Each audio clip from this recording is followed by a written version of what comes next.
In this video, we'll walk you through the process of creating a new product profile for your software on Software Finder. First, you need to search for your product name in the search bar.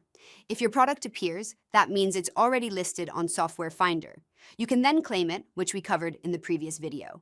However, if your product doesn't appear, you can add it by clicking on Add a New Product. The first step will ask for general info.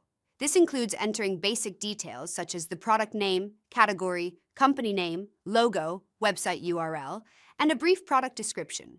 You'll also need to select the category that best describes your product so it can be easily discovered by users browsing the platform. Media and SEO. Here's an important note. Uploading screenshots and videos is a feature available only with the premium plan.